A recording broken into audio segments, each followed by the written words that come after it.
आदर्श गृहस्थ जीवन सम्पर्के आपनारा बहुत चमत्कार चमत्कार एवं श्रुति रुचिकर कथा श्रवण करलेन।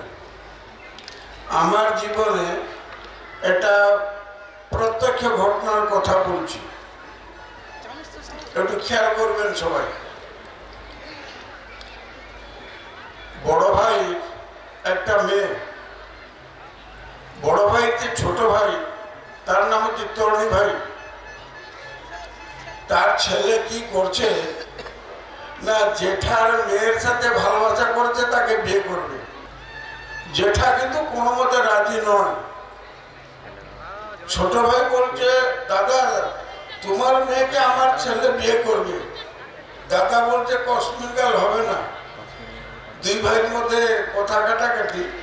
বড় ভাই কি করলো, ঘর ভিতরে ঢুকে গেল, তার নাগা দাও বাইর করলো, মানে তাকে বাংলা বলে রাম দাও, এনে খেচাক, বেশ ছোট ভাইয়ের মাথা মুন্ডু আলাদা হয়ে গেল।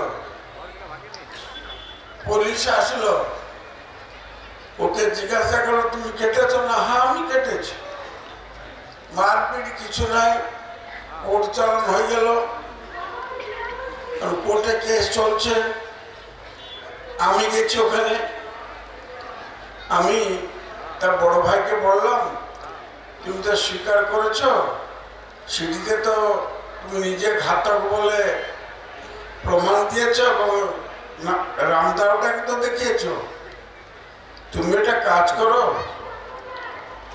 তুমি ঠাকুরের নামে এটা অষ্টপ্রহর কীর্তন দাও, যত মানুষ আসবে তুমি সবাই পা ধুয়ে সবাইকে প্রণাম করবে এবং ভরি ভোজন দিবে। মোর তো অসুবিধা নাই, যে 200-400 মানুষ আসবে সবাইকে তৃপ্তি সহকারে ভোজন করাবে, সকলকে পা ধুয়ে সবাইকে প্রণাম করবে। আমি প্রস্তাবটা দেওয়াতে তার বড় ছেলে যে চন্দ্র, সে ঘোর বিরোধী করলো আমাকে। আমি আর কিছু বলিনি, বড় ভাই তাই করলো। কেস চললো, যখন এজলাসে কোর্ট কেস উঠলো, তখন জজ জিজ্ঞাসা করছে যে তুমি কেটেছো না? হ্যাঁ কেটেছি। তখন জজ মোহরকে বলছে যে এই কেসটাকে তোমার লাস্টের দিকে রাখো, লাস্ট আবার রাখো। সেদিনকার মতো কেস যখন সে কোর্ট যখন বন্ধ হয়ে আসবে, তখন মানুষজন আর বেশি নাই কোর্টে, তখন জজ বলছে এবার এইটা কেসটাকে পাঠাও। জজ সাহেব নিজে এই বিলাস আর নামে যে বিলাস ভইকে বলছে আমি যেটা বলবো তুমি ওইটা বলবে তো? হ্যাঁ স্যার বলবো। না কি বলবো বলুন? না তুমি বলবে স্যার আসামে তো এখন আলফার গোলমাল, মণিপুরে যেরকম হলো কে কাকে মারছে কে কাকে কাটছে তার কোন ইহত নাই, সেরকম কে তার মাথা কেটে আমার সীমানার মধ্যে ফেলে গেছে। আর পুলিশ যখন এসেছে, আমি পুলিশের কাছ থেকে মারে খাবো কেন? ভয়তে আমি বলেছি, ভয়তে আমি বলেছি। বলবে তো? না বলবো। নির্দোষে খলাস হয়ে গেল। প্রণামের মহিমাটা কত দেখুন। এই যে নাম কীর্তন করলো, পৃথিবীতে আছে যত নগরাদি গ্রাম, সর্বত্র প্রচারিত হবে হরে কৃষ্ণ নাম। প্রণামের মহিমা ভুরি ভুরি আছে। এমন কোন ভদ্র মহিলা আছে বা গুরুবন আছে বলতে পারে দৈনিক আমি আমার স্বামীকে প্রণাম করি? কেউ আছে নাকি? ছোট কথা বললে, একজন রাজা আছে, ঠাকুরের বইতে আছে, একজন রাজা জঙ্গলে শিকার করতে গেছে। হরিণী শিকার তো গিয়ে দৌড়াতে দৌড়াতে খুব পিপাসাতুর, গলা শুকিয়ে যায়। দেখে জঙ্গলের মধ্যে একটা ঋষির আশ্রম আছে, রাজা তার সৈন্য সামন্ত নিয়ে দেখে যে ঋষির পত্নী আছে, ছেলে মেয়েও আছে, কিন্তু মহাত্মা। রাজা সেই মহাত্মার সাথে কথাবার্তা বলে অত তৃপ্তি লাভ করলো। রাজা বলছে, মহারাজ সাধুজি, আমি আর বাড়ি যাব না, রাজবাড়ি যাব না, আমি আপনার এখানেই থাকবো। ঋষি বলছেন, মহারাজ আপনার এখানে থাকতে হবে না, এইরকম পরিবেশ আপনার বাড়িতেও আপনি সৃষ্টি করতে পারেন না। কি করে? সঙ্গে সঙ্গে ঋষি তার পত্নীকে বলল, যাও কলসে নিয়ে যাও, এক কলস জল আনো। ঋষি পত্নী গেল, এক কলস জল নিয়ে আসলো। রাজা ও ঋষি বসে আছে, উভয় কথায় মগ্ন। ঋষি পত্নী এক কলস জল এনে এই যে কাঠে করে দাঁড়িয়ে আছে, আর জলটা রাখেনি। আধ ঘন্টা এরকম কেটে গেল। তখন ঋষি বলছে, হাত ছেড়ে দাও। হাত ছেড়ে দিল, কলসটা পড়ে ফেটে গেল, ভেঙে গেল কলসটা।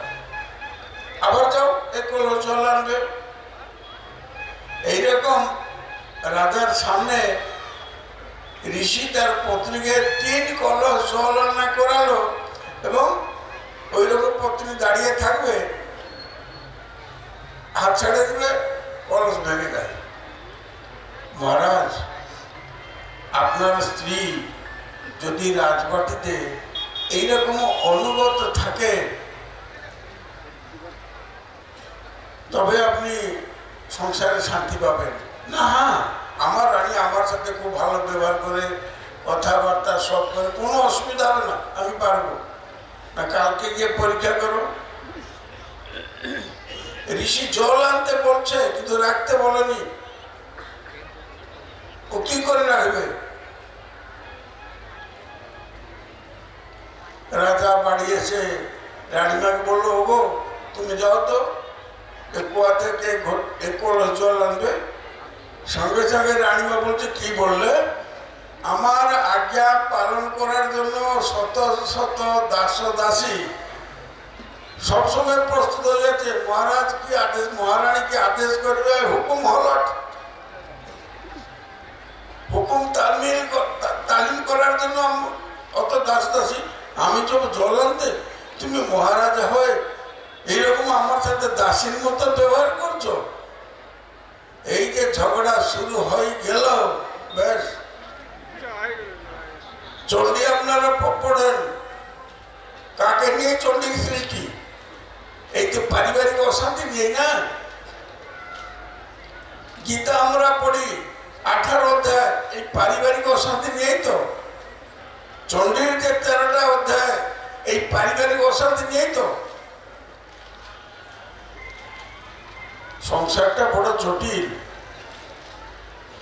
ঠাকুর যখন ঋষি বিদ্যালয় করলেন, তোর বহুত ছোট ছোট বাচ্চাকে সংগ্রহ করে নিয়ে মঠে রাখলেন।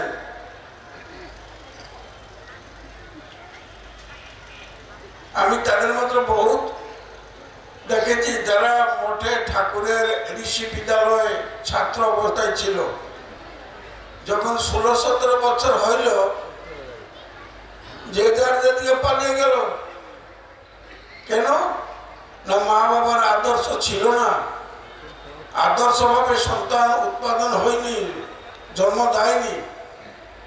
তাই 16 বছর হলেই সেই পিতামাতার প্রবৃত্তি তাদের মনের মধ্যে জাগে, তাই তারা চলে যায়। তখন ঠাকুর স্থির করলেন, না আদর্শ গৃহস্থ বাড়ি থেকে যে সন্তান আসবে সে থাকবে, পিতামাতার সংস্কার আছে। তাই ঠাকুর প্রচলন করলেন আদর্শ গৃহ। আদর্শ গৃহস্থ যদি হতে চাও, সবে ঠাকুরের উপদেশ মেনে নাও। তবে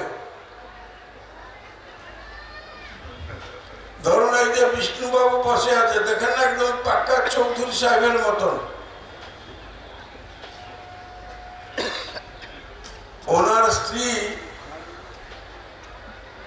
যদি একটু ঢিলামি দেয়, সংসারে কাজকর্মে যদি একটু ঢিলে দেয় সঙ্গে সঙ্গে উনি কি বলেন তার স্ত্রীকে, সাক্ষাৎ একদম সীতা দেবী, সাক্ষাৎ সীতা দেবী। ছেলে যদি কিছু অসুবিধা করে সংসারে, উনি সঙ্গে সঙ্গে বলেন একদম দশরথ নন্দন রাম। ভাই যদি দাদার কথা না শুনে উনি কি বলেন, একদম রামের ভ্রাতার লক্ষণ, একদম 14 বছর খাবে না, ঘুমাবে না, নারী চরণ পর্যন্ত দর্শন করে না, অত বড় আজ্ঞা দিন। মেয়ে যদি কথা না শুনে বুড়ার, বুড়া কি বলে, সাক্ষাৎ সরস্বতী, লেখাপড়া করতে হবে না, বাগদেবী হয়ে গেছি না। আর ছেলে যদি কাজ না করে তখন কি বলে, সাক্ষাৎ শিবের বেটা গণেশের তুই। এইরকম দেব দেবীর নাম নিয়ে উনি ওনার পরিবারকে শাসন করেন। আদর্শ গৃহ একজন এই যে বসে আছে, তার ছেলে যেরকম, মেয়ে সেরকম, বউ সেরকম, নাতি সেরকম। আর আপনাদের ছেলে যদি 8টা হয়ে গেছে, ঘুম থেকে না উঠে তখন বাবাকে কি বলে, লাথ মারিয়া পেট ফালাই আলাম, পূর্ববঙ্গের ভাষায়, বাংলাদেশের ভাষায়। কোথার বাচ্চা 8টা বেজে গেছে, ঘুম থেকে উঠিস না, লাথ মারিয়া পেট ফাটাইলাম। শাসন, শাসনের স্বরূপ। ঠাকুরের শিক্ষা বইটা আপনারা পড়ে দেখবেন। আদর্শ গৃহ তো সোজা কথা নয়। আমরা আদর্শ সংসার থেকে আদর্শ হতে পারবো না বলে আমরা রণছোট। আর আপনারা গাছেও খাবেন, তলেও পোড়াবেন, দুই পথের পথে। আমাদের যে আপনাদের শাসনটা বেশি কঠিন। আমাদের কি চিন্তা নাই, চলো নিগমানন্দের সম্মেলন হইতেছে, থাকা খাওয়া ফ্রি, ব্যাস 1 সপ্তাহ তো কেটে যাবে ওখানে। আবার খবর নিলাম অমুক জায়গায় তো অনুষ্ঠান আছে, হরিনাম কীর্তন আছে, চলো।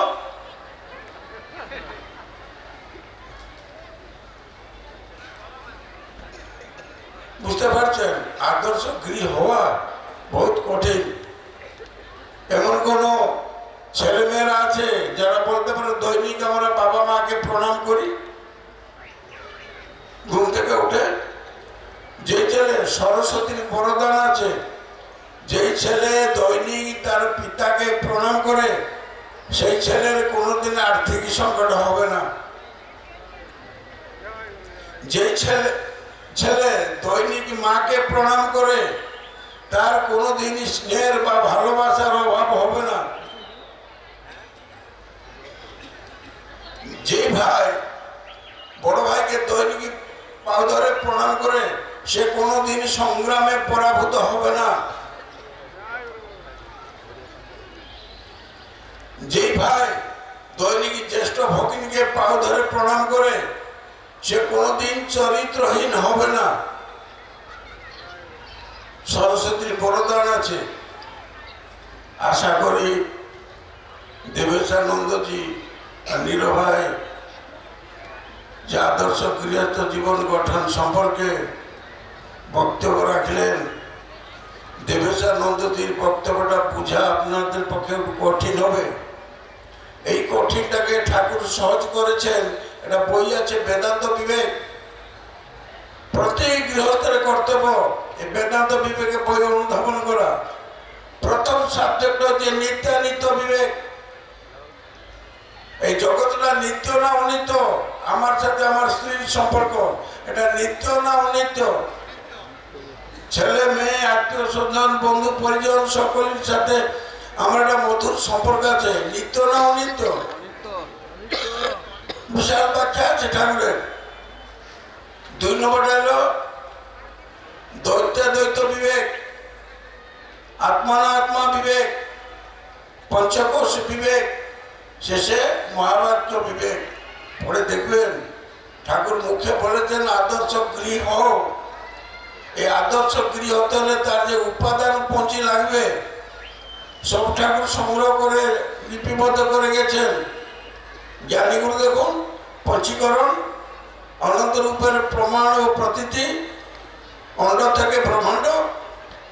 আমরা বই কিনব, আলমারিতে সাজিয়ে রাখবো, সবাই জানবে যে বিষ্ণুবাবু আদর্শ গৃহ, তার ঘরে বহুত বই আছে, লাইব্রেরির মতো সাজিয়ে রেখেছে। ঠাকুরের বইপত্র পড়াশোনা করবেন। জয় গুরু।